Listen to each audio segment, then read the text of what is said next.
ये जो घटना है जिसके बारे में आज मैं आप सबको बताने जा रहा हूँ, ये घटना बहुत पुरानी है।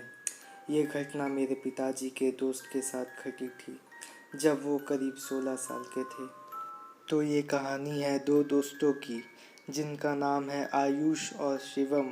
वो दोनों रोज़ जुबली पार्क में रनिंग करने जाते थे क्योंकि उनके परिवार में हर कोई या तो आर्मी में था या पुलिस में था। इसलिए इन दोनों का भी वही एक लक्ष्य था जिसके लिए वो दिन रात बहुत मेहनत करते थे। कभी कभी वो शाम में निकलते पार्क के लिए तो घर आते आते रात के 9 बज जाते थे। एक दिन रात में जब दोनों पार्क में झील के किनारे कसरत कर रहे थे तब शिवम ने आयुष को कहा कि उसके अलार्म वाले घड़ी में कुछ प्रॉब्लम है, वो आजकल बजती ही नहीं है। तो शिवम ने आयुष को कहा कि कल सुबह 4 बजे तू मुझे उठाने आ जाना। तो फिर इस पर आयुष ने कहा ठीक है, तू फिक्र ना कर, मैं तुझे कल सुबह 4 बजे उठाने आ जाऊंगा।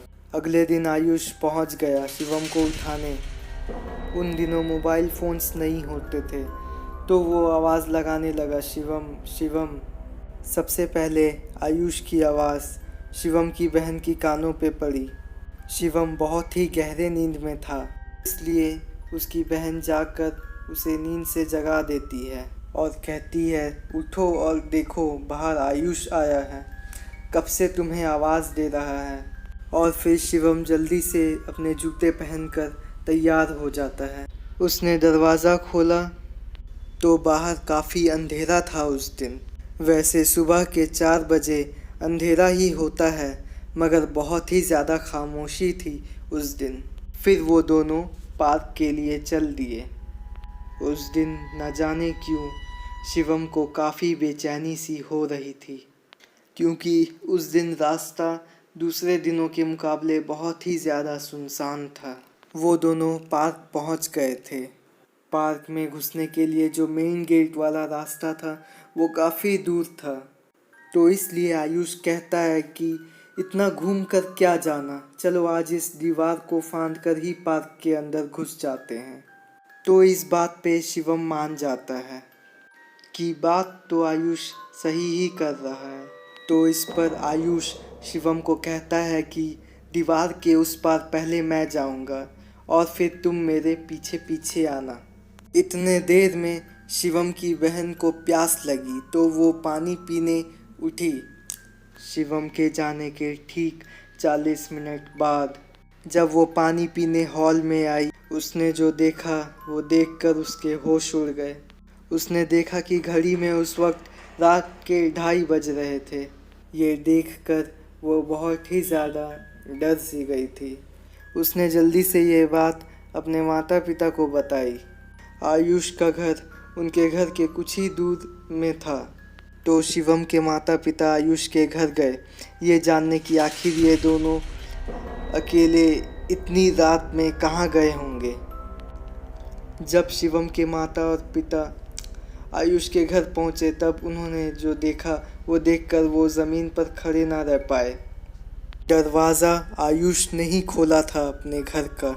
जब शिवम के माता पिता ने आयुष को सारी बात बताई तब आयुष भी बहुत ज़्यादा घबरा गया कि आखिर उसके रूप में वो कौन था जो शिवम को उसके घर से रात के 2:30 बजे ले गया था। घर से सभी बहुत ही ज़्यादा घबरा गए थे और फिर उन्होंने पूरे मोहल्ले वालों को इकट्ठा किया और शिवम को ढूंढने निकल पड़े। बहुत ढूंढने के बाद शिवम उन्हें बेहोशी के हालत में उसी पार्क के अंदर मिला जहां वो चीज़ शिवम को बुलाकर ले गई थी। होश आने के बाद जब सबने शिवम से पूछा कि क्या हुआ था तब उसने बताया कि उस चीज़ ने उसे कहा था कि पहले वो कूदेगा दीवार के पीछे और मुझे पीछे आने को कहा था। जैसे ही वो कूदा शिवम भी उसके पीछे पीछे कूदा, पर अंदर देखता है कि अंदर उसके अलावा कोई भी नहीं था। वो अकेला था उस जगह पे और फिर उसके बाद क्या हुआ वो खुद भी नहीं जानता था कि वो बेहोश कब हुआ। तो दोस्तों, हर स्टोरी में एक मॉरल होता है, वैसे ही इस स्टोरी में भी एक है। उस शाम झील के किनारे शिवम ने आयुष को कहा था कि तू मुझे उठाने आ जाना। असल में गलती वहीं पे हुई थी। जो भी चीज़ वहाँ पे मौजूद थी उसे लगा कि शिवम उसे कह रहा है वो बात।